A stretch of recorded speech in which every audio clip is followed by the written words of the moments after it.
Welcome back. Solving rational inequalities. When we're dealing in advanced functions, so this is typically covered either in grade 11 math at some point or maybe in grade 12 in Canada, I guess, advanced functions. Now, you would start off understanding how to solve just equalities in general, right? So equations, and we have linear equations, and then we kind of stem into linear inequalities. So if you want to review that, I'll put up a link up above there to those linear inequalities. I have covered the topics in grade 11 actually. And now as you keep progressing through, you're going to get to the point where you're dealing with more and more complicated expressions, equalities and inequalities. So in this video, I'm going to dive into, what happens when you have rational inequalities. And the obvious step is, you still have to remember how to do rational equalities, which was actually the video which I'd done just before this one. And maybe I will put up a link up above to that as well, okay, to those equalities if you want to look through it, because you're going to need it. It's going to be needed for one of the steps. There are two ways to be able to approach these. Now, I love utilizing software tools. I don't really do them manually anymore. In real life, when there's real things in terms of maybe research that I'm doing or something like that. But when you're just starting as a student, I doubt that your teachers will not force you. And I hope that they actually do force you, at least for a few examples, to do it manually. So I'm going to give you the steps to do something manually. And then we're going to use software tools to check it. And then we're going to take a harder problem and again, try to do the same thing. All right.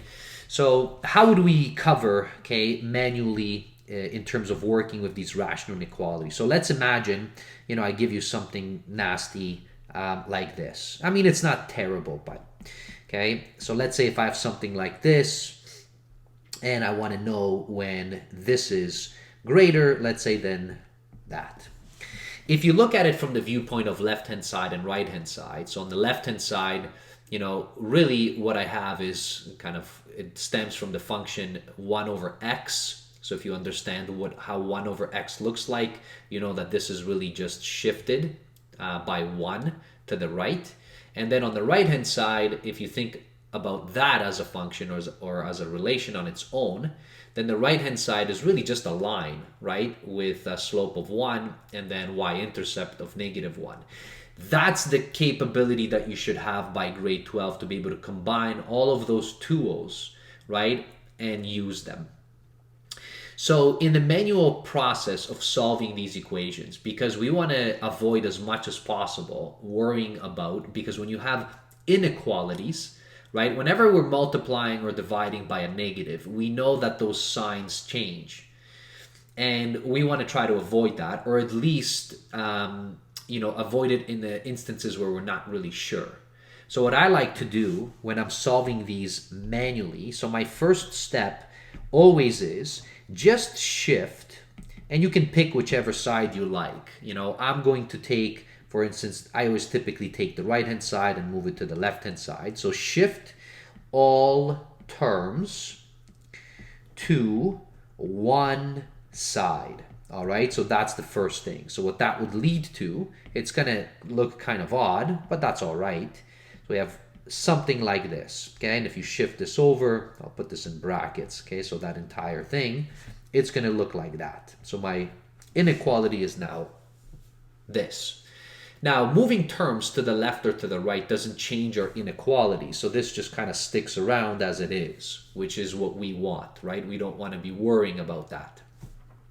Now, the next thing is, after you shift, you do want to find a common denominator and basically just create a numerator and a denominator, right? So you're going to have some kind of a rational composition of, so rational on top and rational at the bottom. So that's step number 2. So step number 2, find really just a common denominator, or ideally lowest common denominator, okay, and simplify. Okay, so that's what we want to do in our step number 2. So I'm going to do that. Now, if I take this, now Notice that this we can just put over 1. So my lowest common denominator really is just x minus 1. So I can multiply, right? So I'm going to get this 1 minus, and then this is going to be x minus 1 multiplied by x minus 1 all over. Here's my denominator, and I still haven't changed my inequality. So this is what I have here, right? So now I have some kind, it looks like it's going to be a polynomial on top, and I'm going to have a polynomial at the bottom, right? Actually, at the bottom, I really just have a linear, okay, expression. So within here, so if I continue and simplify this, and let me do that, this is going to be 1, and I guess minus, this is going to be, if I distribute that across, it's going to be x squared minus 2x plus 1 all over x minus 1, okay, greater than 0. Okay, so far so good. Let me bring this negative inside. All right, so it's going to change all of these signs for me. So that's going to be 1 minus x squared plus 2x minus 1. This 1 minus this 1, so that's going to cancel out. All right, that x minus 1 is going to stay there at the bottom. So really what I'm going to have is this. I'm going to have negative x squared plus 2x all over x minus 1, okay, greater than 0. Okay, so this is what I have so far. All right, great. I can simplify it even a little bit further. So notice I can take out the negative x. What is that going to give me? X. Be careful here. So that's that. And then this is all over x minus 1. All right. So that's finding common denominator and simplifying. Now, the next step is, okay, so step number 3, because we're doing this manually, we're going to try to find what intervals, okay, this inequality holds for. And in order to do that, we actually have to find the zeros. So find the zeros, okay, and also the undefined points, so that we know when these happen. Now, the undefined points, I guess we can go back to our original. So notice from our original, so from right here, we know that we have a problem here at x is equal to 1, because that would make it undefined, right? It would be 1 over 0, which is undefined. So we have to be careful with this. So this is the undefined point. Now, it carried through for us because we have it still right here. All right? So that's my undefined point. My zeros from here that I have, so the zeros in here, that's going to be from the numerator, right? So notice if we set x is equal to 0, it's going to give us the 0 of the numerator. And then also, I guess that x is equal to 2. So those are my zeros. And then my undefined points happen at this. And if you're thinking of a number line, okay, so here's my number line for x. So what I have, let me mark these off. So I have a 0, okay, I have a 1, and then I have a 2, okay. And now you're going, what I'm doing now is I am creating my intervals.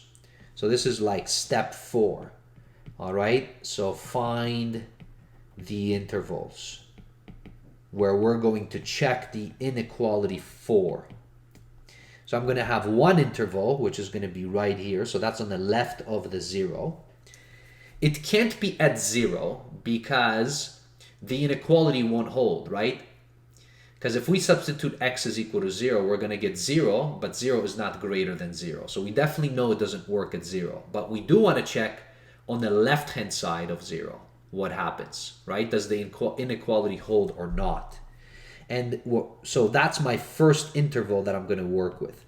Since it's orange, I highlighted it. What I want is I want x, okay, which is now less than 0. So that's my first interval of checking this thing. This right here, if this is true, right? So if I substitute, now you can pick any point you like in that interval. So pick one which is convenient to you. So I'm going to be substituting into that. So I'm going to have negative, and notice for x, I'm going to just pick -1, okay, for my x, for convenience. And it's going to be -1 minus 2 all over. So I'm just substituting into the left-hand side, -1 minus 1. Now, it didn't matter what I substituted. It just meant, pick any negative number which is to the left of the 0. And notice what we get. So this is negative. This is still going to be negative. Now I have a negative in front. So that means 3 negatives in the numerator, which means I have a negative on top. All right, so I have a negative on top divided by a negative at the bottom, which means this is going to be positive, okay, as a result. So to the left of the 0, this entire thing, so this whole thing, is positive. And now notice, positive is greater than 0. So this inequality holds for that interval. So that interval works, okay, on that. And now what you're going to do is, now you're going to pick the next interval. So between 0 and 1. We know that at 1, it's undefined.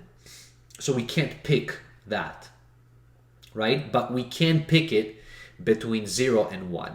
So what happens in this interval? And again, you can pick any number. Now it's going to be a positive number, but it's a positive number which is less than 1. So what I like to do is, again, I just like to pick these numbers for convenience. So it's going to be between 0 and 1. So pick, I don't know, 0.5.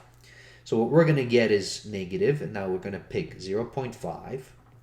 Okay, so this is going to be 0.5 minus 2 all over, and I guess 0.5 minus 1. So what do we have?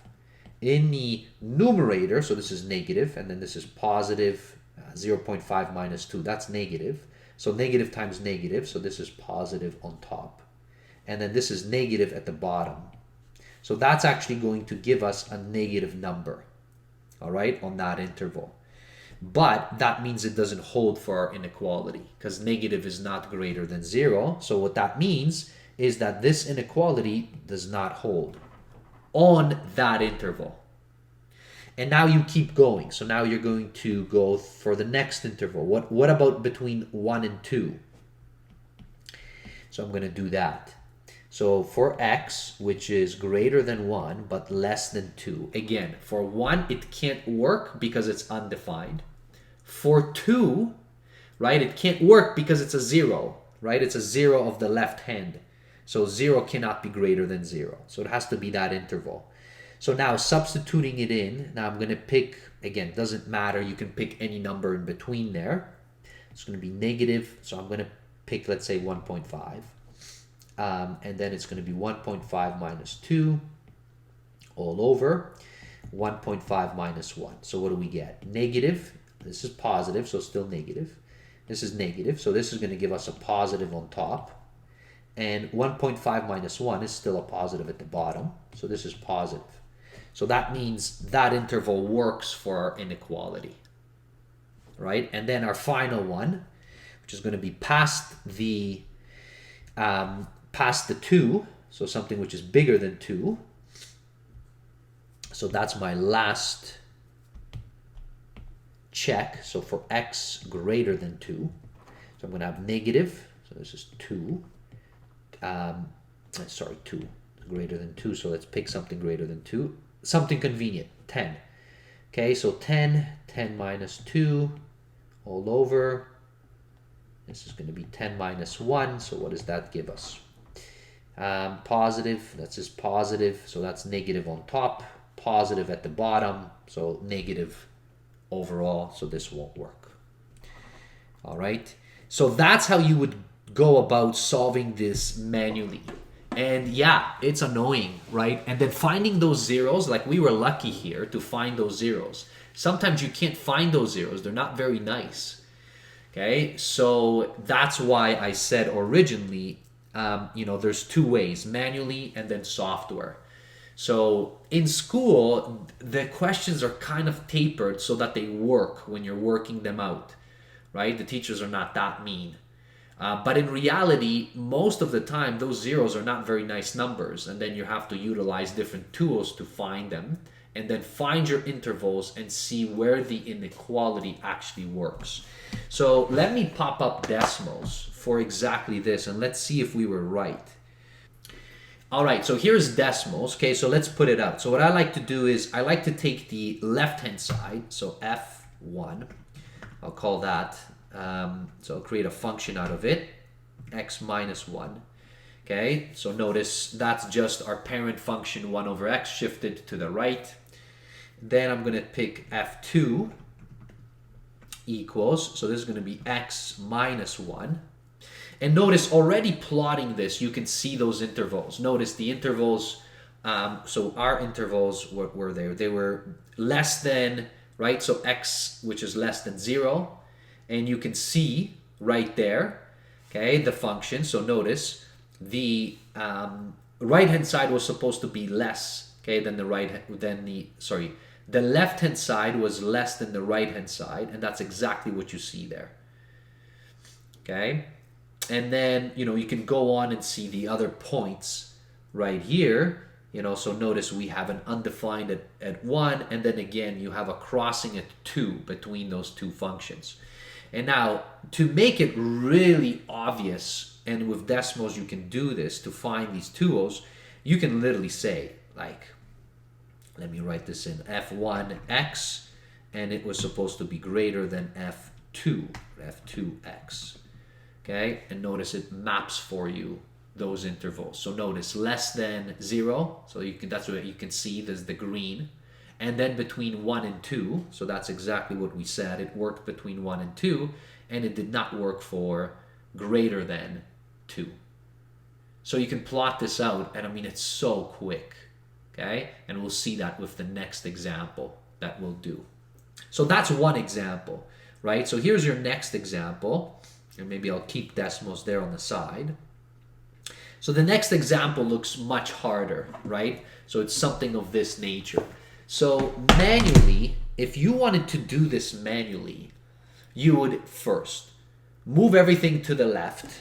Okay, so I'm just going to start it for you, and then we're going to use the tools, but I just want to show you. So 2x plus 4, all right, this is all over. It's going to be x plus 3, x minus 1. I'm going to shift this over, so it's 1 over 3x. Supposed to be less than 0. So that was our first step. Now you find a common denominator, right? So you can just multiply through. So this is going to be 3x times 2x plus 4 minus, now we got to take the denominator of the left. So this is going to be x plus 3, x minus 1. And my common denominator here is going to be 3x, x plus 3, x minus 1. And notice, so we have, I mean, this is going to be super problematic. Look, it's undefined at x equals 0, undefined at x equals to negative 3, and undefined at x equals to 1. So those are going to be already 3 points to worry about. Now, the numerator, right, we can simplify that, but it's still a little bit annoying. Because now we have to, okay, so distribute this across. We're going to get 6x squared plus 12x. Luckily, hopefully I won't make a mistake. Now, with this junk right here, so this is going to be minus. Let's keep it one step at a time. So x squared. And then it's going to be, I guess you have x, so it's going to be negative x. And then 3x, so that's plus 2x. If you combine those, and then minus 3 all over, right? So the denominator, just let's leave it. We don't want to be expanding those out. And now again, so we have to continue this. So 6x squared plus 12x minus x squared minus 2x plus 3. Let's just combine that in, collect my like terms. So 5x squared plus 10x, right? We have this, plus 3. So that's at least a quadratic there on top, so we can find the zeros.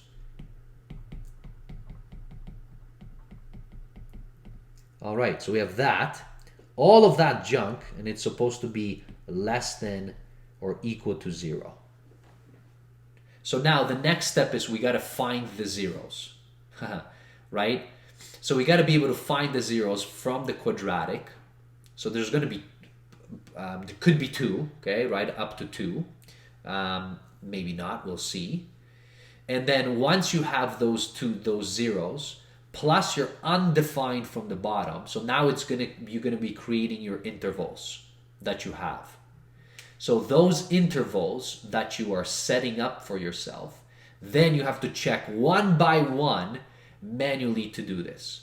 So I'm gonna, in fast forward fashion, okay, I'll find our zeros, right? So let me just find the quadratic, find the zeros, and then the undefined ones are easy. And then I'm going to create the intervals, and then we'll do one of the intervals, right? So that you get an idea, and then we'll just plot it to see, like if we were on the right path.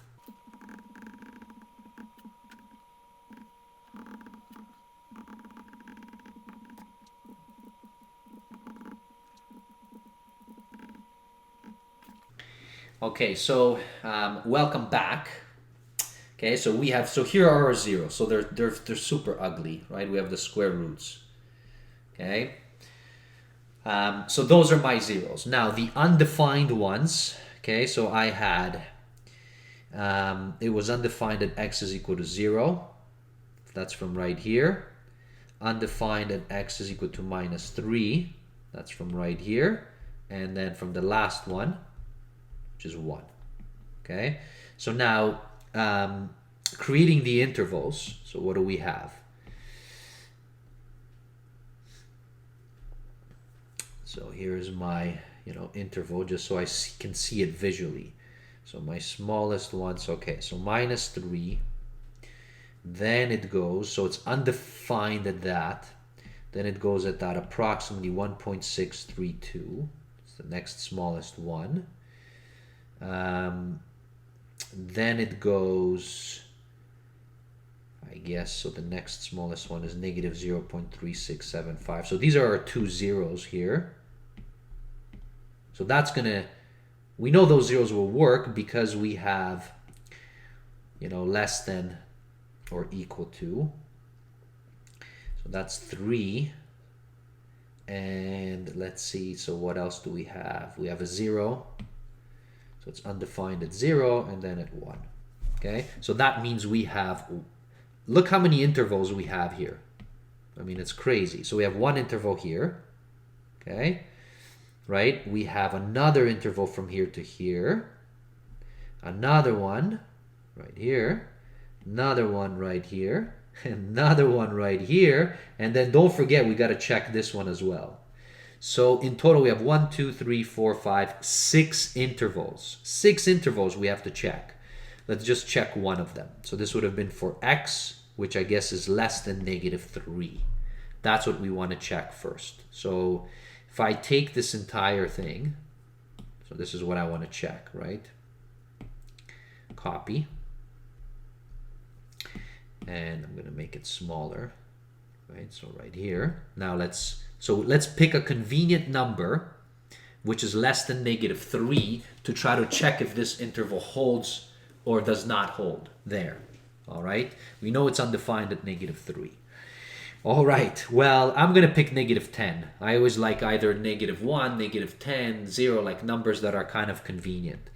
So if I pick those, now what is that going to give me? So it's going to have 5, say -10 squared plus 10, -10, plus 3. So that's my numerator. So what is this going to give me? So this is going to be 5. That's 500. 500 minus, I guess, 100 and plus the 3. So what do we have? So I said 500. So this is going to be positive. Okay. In the numerator, it's much easier to check because we have 3, -10, because I see the factors. All right. So if I check those, okay, so that's negative. This is still negative. So that negative times negative, positive. And that's negative. Okay, so it's going to be positive over negative. which means the overall thing is negative on that interval, which satisfies this. Okay, so it's going to satisfy it for that. And now you would have to pick again. So now you have to pick your second interval between there and there and do the same thing. So manually, this is a pain.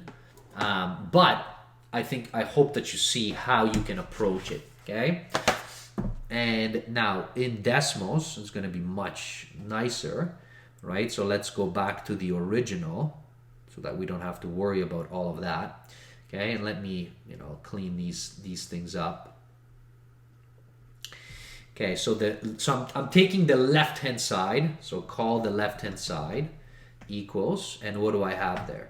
Put it in brackets, 2x plus 4 all over x plus 3 times x minus 1. So it's not a very nice, look at that, super ugly. Okay, second one, f2 equals 1, oh, this one's simple, okay?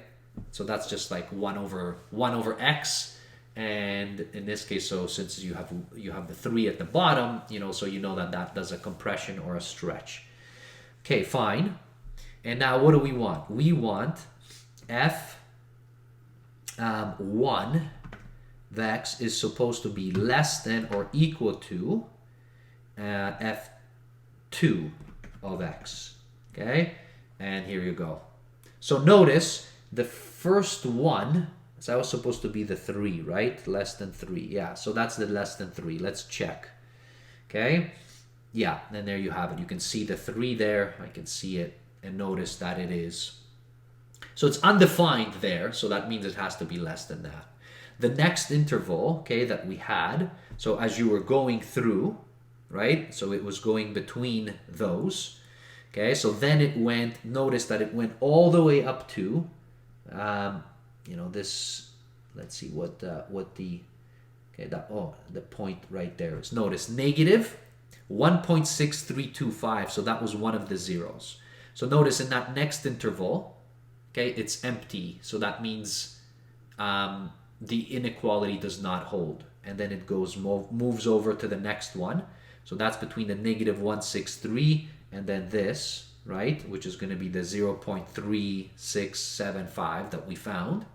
Notice that it holds on that interval, and it does include both points because the inequality was also, there's an equal there to it. And again, you can continue the other intervals if you wanted to, right?